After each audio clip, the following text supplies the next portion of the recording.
تو جب اللہ نے راستہ, تو وہ پھر اس نے لوگوں سے پوچھا کہ کسی عالم کا پتہ بتاؤ, تو لوگوں نے, حدیث میں آتا ہے فضل علی رجل عالمین, لوگوں نے عالم کا پتہ بتایا. اس سے علماء کی فضیلت پتہ چلتی ہے, عالم نے کیسا بہترین گائیڈ کیا. تو حدیث میں آتا ہے فَأَتَاهُ فَقَالَ إِنَّهُ قَتَلَ مِئَةَ نَفْسٍ فَهَلْ لَهُ مِن تَوْبَةٍ, میں نے 100 انسانوں کو قتل کیا ہے, کیا میری توبہ قبول ہوگی؟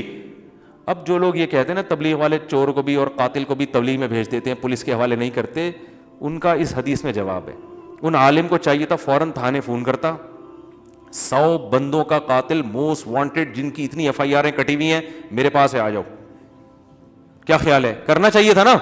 نا نا نا نا, ان کو یہ الاؤ نہیں تھا. ایک آدمی خود چل کے آیا ہے, توبہ کے ارادے سے اپنی اصلاح کرنا چاہتا ہے.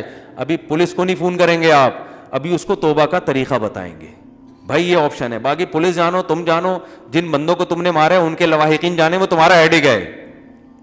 ہاں, وہ تمہارے جس کو مارا ہے اس کا کوئی چاچا ماموں مل جائے تمہیں پکڑ لے تو وہ تمہارا ہیڈک ہے, پھر میں چھڑوانے نہیں آؤں گا. تو ان عالم نے کیا فرمایا, نام من یحول بینہ و بین التوبہ, کیوں نہیں توبہ قبول ہوگی بھائی, کس نے کہہ دیا؟ کیسا اپریشیٹ کیا جا رہا ہے اس کو. یہ ہے داعی, یعنی وہ عالم مسئلہ بھی بتا رہے ہیں اور دین کی دعوت بھی دے رہے ہیں, صرف فتویٰ نہیں دے رہے کہ تو نے چونکہ 100 آدمیوں کو قتل کیا ہے, یا تو یہ فتویٰ دیتے تو جائے گا ہی جہنم میں, اور 1-2 کے بعد آ جاتا نا, اب 100 کے بعد آ رہا ہے. یہ بھی فتویٰ نہیں دیا کہ ہاں تیری توبہ قبول ہوگی, بس اس فتوے پر اکتفا نہیں کیا, فتوے کے ساتھ ساتھ اس کو گائیڈ کیا ہے, دین کی دعوت دی ہے, اس کو طریقہ بتایا ہے کہ بھائی تو ایسا کر, تو 100 انسانوں کو قتل تو کر چکا ہے, لیکن تو اگر توبہ کر لے گا نا تو توبہ تجھ سے دوبارہ ٹوٹے گی, پھر کوئی پیسے کی لالچ دے گا, بندہ مار دے گا. تو اس لیے ایسا کرو, انطلق الی ارض کذا و کذا, فلاں علاقے میں جاؤ, فإن بها اناسا یعبدون اللہ, وہاں کچھ نیک لوگ رہتے ہیں جو اللہ کی عبادت کرتے ہیں, فاعبد اللہ معہم, تم بھی وہاں رہ کر اللہ والوں کے ساتھ رہو, ولا ترجع الی ارضک فإنها ارض سوء, اس زمین کی طرف واپس لوٹ کے مت آنا, یہ برے لوگوں کی زمین ہے, یہاں رہ کر تم دوبارہ بگڑ جاؤ گے. کتنا اچھا گائیڈ کر رہے ہیں نا اس کو. تو جنید جمشید کو بھی اسی طرح سے انہوں نے گائیڈ کیا, بھائی 2 دفعہ داڑھی کٹائی ہو, 10 دفعہ کٹائی ہو, ہم نے اس کو اچھا ماحول دینا ہے. وہ فرماتے ہیں میں نے اس کو مسجد میں سلایا, کو اپنے ساتھ دوبارہ نکالا, 4 مہینے کے بعد داڑھی کٹا کے وہ واپس گلوکار بن گیا, تو پھر وہ تو آ نہیں رہا تھا, فرمائے میں نے اپنے خرچ ان کی ٹکٹ کرا دی. جنید جمشید نا شرمندگی کی وجہ سے مولانا سے ملنا نہیں چاہ رہا تھا کہ میں اب دوسری دفعہ داڑھی کٹائی ہے, کیا آپ بولیں گے اتنی بڑی داڑھی رکھ کے کاٹ دی. تو مولانا کہتے ہیں کہ میں نے اس کا ٹکٹ خود کرایا, تو نہیں ملنا چاہ رہا, میں تو ملوں گا بھائی, تو میری جو ذمہ داری ہے وہ میں پوری. بولتے کیوں نہیں, کیا ہو گیا, تو میں کروں گا. وہ اس کو شرم آ رہی تھی, کہا نہیں بھائی ٹکٹ کرا دیا, آ جاؤ. تو آ گیا, پھر اس پہ دوبارہ سے تبلیغ والے مسالے لے کے بیٹھے ہوئے ہوتے ہیں دوبارہ سے. وہ انسان بنانے والا جونپور کا قصہ تو بہت دفعہ سنا ہے نا, جونپور کا قصہ نہیں سنا کبھی آپ نے؟ وہ بہت دفعہ سن چکے, چھوڑو وہ پھر لوگ بور ہو جاتے ہیں. وہ ایک دیہاتی گیا نا, کیا کریں بات آ گئی ہے, ایک دیہاتی گیا, کسی قاری صاحب کو دیکھا, قاری صاحب کسی بچے کو کہہ رہے ہیں کمبخت تو گدھا تھا, میں نے تجھے انسان بنایا, یعنی انسان بنائے, تربیت کی. وہ دیہاتی بڑا حیران ہوا, ابھی یہاں گدھوں کو بھی انسان بنا دیتے ہیں. وہ بیچارہ, اس کو نہیں پتا تھے شہری زبان کے محاورے, تو وہ اپنا گدھا لے کر آیا, قاری صاحب اس کو بھی انسان بنا دو, قاری صاحب اس کو بھی. اب قاری صاحب کو مذاق سوجا, انہوں نے کہا یہ تو بہت ہی بیوقوف ہے. قاری صاحب نے کہا ٹھیک ہے چھوڑ جاؤ, مسالہ لگانا پڑے گا, انسان بن جائے گا.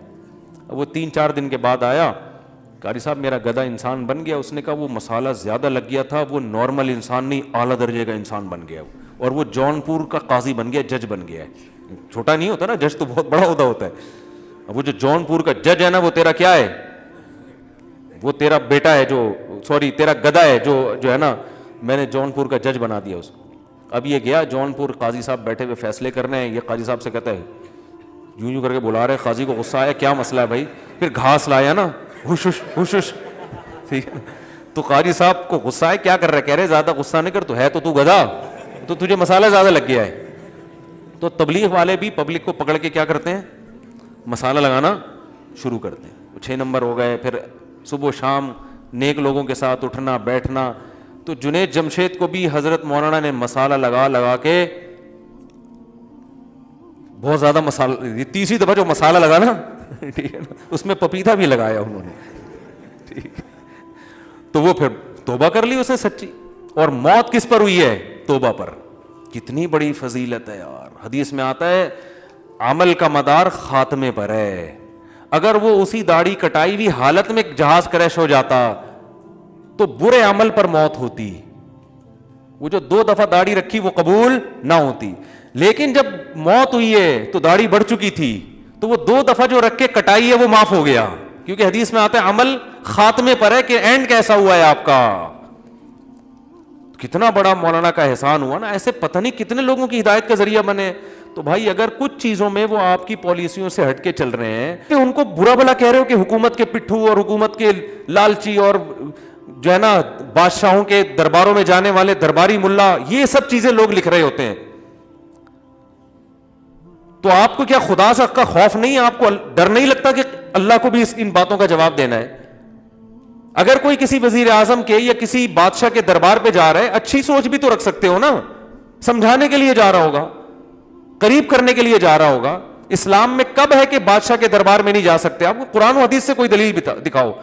لوگ مجھے بھیجتے ہیں کہ وہ فلاں بزرگ نے بادشاہ کے ساتھ یہ بدسلوکی کی تھی, بادشاہ نے بلایا تو بھی نہیں گئے. بھائی بزرگوں کے واقعات وہ حجت نہیں ہوتے. اگر آپ کے پاس 10 بزرگوں کے ایسے واقعات ہیں کہ بادشاہ نے بلایا نہیں گئے, تو ہمارے پاس 100 بزرگوں کے ایسے واقعات ہیں کہ نہیں بلایا پھر بھی گئے سمجھانے کے لیے. تو بزرگوں کے تو دونوں طرح کے واقعات ملتے ہیں. جس بزرگ نے جس لحاظ سے جس بات کو بہتر سمجھا انہوں نے اس پر عمل کیا, ان پر کوئی الزام نہیں ہے. بعض بزرگوں نے سوچا کہ ہم جائیں گے, ان کی عزت بڑھے گی, اس عزت سے یہ اپنے سیاسی مفاد حاصل کریں گے, وہ نہیں گئے. ہمارے شیخ حضرت مفتی رشید احمد صاحب رحمہ اللہ تعالیٰ کے بارے میں لوگ کہتے ہیں کہ وہ حکمرانوں سے بہت استغنا برتتے تھے, بالکل برتتے تھے, لیکن حضرت نے کسی حاکم کی کبھی بے اکرامی نہیں کی ہے, کبھی بھی نہیں کی. حضرت نہیں جاتے تھے حکومت کے پاس, یہ بھی ٹھیک ہے. امام ابو حنیفہ نہیں جاتے تھے, امام ابو یوسف جاتے تھے, انہوں نے کام لیے حکومت سے. تو ہمارے پاس دونوں طرح کے علماء ملتے ہیں. بہت سے ایسے ہیں جنہوں نے استغنا کیا, نہیں جانا. بہت سے ایسے ہیں جو گئے اور انہوں نے محبت سے حکمرانوں کو قریب کر کے ان سے خیر کے بہت سارے کام لیے. انہوں نے کہا ان کی مخالفت سے کچھ بھی فائدہ نہیں ہوگا. اور آپ تاریخ اٹھا کے دیکھو, جو علماء محبت سے حکمرانوں کے پاس جا کے ان کو سمجھایا ہے نا, ان سے دنیا میں بڑے بڑے انقلاب آئے ہیں اور اللہ نے بڑا کام لیا ہے.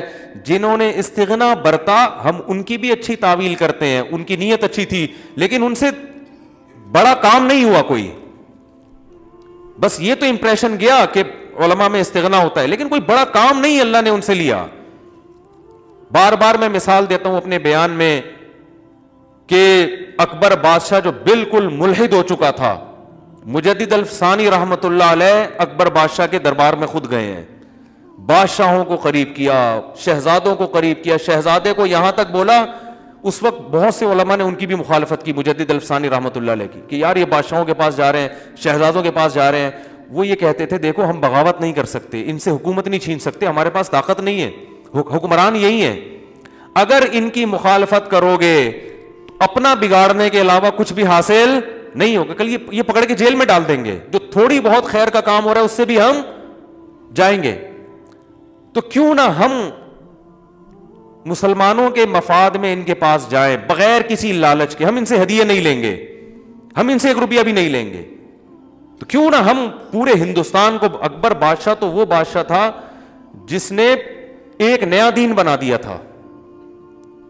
سور کے گوشت کا حلال ہونے کا اس نے فتویٰ دیا تھا, اور مورتیاں ہندو عیسائی اور اسلام سب کو مرج کر کے ایسا کچومر نکال دیا تھا کہ بہت ہی بیڑا غرق کر دیا تھا اس نے ہندوستان میں دین کا. اور تھا بڑا مضبوط, 50 سال حکومت کی, 40 یا 50 سال.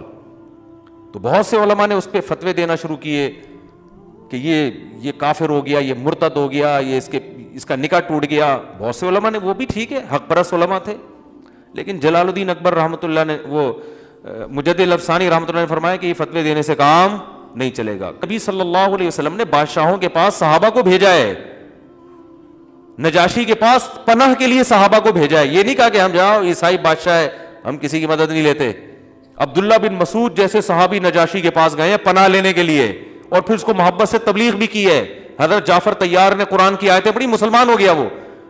اگر وہ یہ کہتے نجاشی کون ہے, وہ تو عیسائی بادشاہ, ہم تھوڑی جائیں گے کسی کے پاس. ہرقل کے پاس خط بھیجا, سفیر گئے ہیں. تو ہمیں سیرت میں دونوں پہلو ملتے ہیں, استغنا بھی ملتا ہے اور سرداروں کو قریب کرنے کے. نبی نے سرداروں کے پاس بھی گئے آپ صلی اللہ علیہ وسلم, صحابہ بھی گئے ہیں. تو میں مجدد الفسانی رحمۃ اللہ علیہ کا بتا رہا تھا کہ انہوں نے بہت سے علماء نے فتوے دیے کہ یہ جناب اکبر بادشاہ ایسا ہے, یہ کافر ہو گیا, نکاح ٹوٹ گیا وغیرہ وغیرہ. انہوں نے کہا بھائی سارا حکومت اسی کے ہاتھ میں ہے, تو اگر ہم اس سے محبت دیں گے, اس کے قریب جائیں گے تو بہت کچھ کروا سکتے ہیں. اور اس طرح کا اگر ہمارا رویہ رہا تو اس سے ہندوستان میں شر کے علاوہ کچھ بھی نہیں پھیلے گا. مزید یہ علماء سے دور ہو جائے گا. سب کو وہ جلال الدین تو یہاں تک آ جاتا کہ وہ سب کو لٹکا دیتا. مجدد الفسانی رحمۃ اللہ علیہ نے لوگوں کی تانوں کی پرواہ نہیں کی اور بادشاہوں کے قریب گئے, شہزادوں کے قریب گئے. یہاں تک ایک شہزادے سے کہا کہ میں ضمانت دیتا ہوں میں اس وقت تک جنت میں نہیں جاؤں گا جب تک تجھے نہ لے کے جاؤں اپنے ساتھ. کتنے بڑے الفاظ ہیں دیکھو. میں تجھ سے وعدہ کرتا ہوں کہ مجھے اگر اللہ جنت میں لے کر گیا تو جب تک تو جنت میں نہیں جائے گا میدان حشر میں اللہ سے کہوں گا اللہ میں نہیں جاؤں گا جنت جب تک یہ نہیں جائے, اس کو نہیں میرے ساتھ بھیجو گے. کتنی بڑی یعنی شہزادے کو آپ مجدد الفسانی پر بھی فتویٰ لگاؤ گے حکومت کی چاپلوسی کر رہے ہیں, یہ کر رہے ہیں, وہ کر رہے ہیں. لیکن مجدد الفسانی نے ایسا کام کیا کہ جلال الدین اکبر کلمہ پڑھ کے دنیا سے گیا ہے. اس کی ساری تاریخ آپ کو خراب ملے گی, اینڈ بہت اچھا تھا اس کا. اس کی اولادوں میں عالمگیر بادشاہ پیدا ہوئے ہیں جنہوں نے ہندوستان کو امن سے بھر دیا اور کتنی زبردست حکومت کی, اور کیسے نیک ٹوپیاں بن کے اپنا گزارا کرتے تھے. عالمگیر ٹوپیاں بیت المال سے تنخواہ نہیں لیتے تھے, ٹوپیاں بنا. بادشاہ ہندوستان کا جس میں برما بھی آتا تھا, جس میں بنگلہ دیش بھی پاک, اتنی بڑی سلطنت جس کو انگریز سونے کی چڑیا کہتا ہے, اور اس کا بادشاہ کیا کر رہا ہے ٹوپیاں بن کے. تو یہ مجدد الفسانی کی محنت تھی. تو میرے بھائی جو علماء حکمرانوں کے پاس جا رہے ہیں ان کو سمجھانے, اپنے دنیاوی مفاد کے لیے نہیں, ان علماء کی قدر کرو کہ جو فرض کفایہ ہے وہ یہ ادا کر رہے ہیں اور قوم کی ملامت بھی لے رہے ہیں. تو ان چیزوں سے کچھ بھی حاصل نہیں ہوتا. تو بدگمانی, آپ کو حضرت کی مولانا طارق جمیل صاحب کی کسی پالیسی سے اختلاف ہے, ہو سکتا ہے, میں یہ تھوڑی کہہ رہا ہوں کہ وہ ان سے کوئی غلطی ہو ہی نہیں سکتی, 100% ہو سکتی ہے, انسان ہے, بشر ہیں, علمی لحاظ سے بھی غلطی ہو سکتی ہے, عملی لحاظ سے بھی غلطی ہو سکتی ہے. لیکن کسی کی خوبیاں بھی دیکھو اور اس کی خامیاں بھی. ایسا نہ ہو کہ خامی کے وقت اس کی تمام خوبیوں کو نظر انداز کر دیں. یہ نہیں ہو سکتا بھائی. اس کی وہ خوبیوں کو دیکھ کر اس کی خامیوں کو آپ نے بیان کرنا ہے. اول تو ضرورت کیا ہے, آپ سے کون پوچھ رہا ہے کہ صحیح کیا کہ غلط کیا؟ ضروری ہے کہ تبصرہ کرو. کوئی آپ سے پوچھ رہا ہے کہ اچھا کیا کہ برا کیا؟ مجھ سے لوگ کہتے ہیں اچھا کہ, میں کہا مجھ سے تو پوچھ کے نہیں کیا بھائی, اب انہیں سے پوچھو اچھا کیا کہ برا کیا.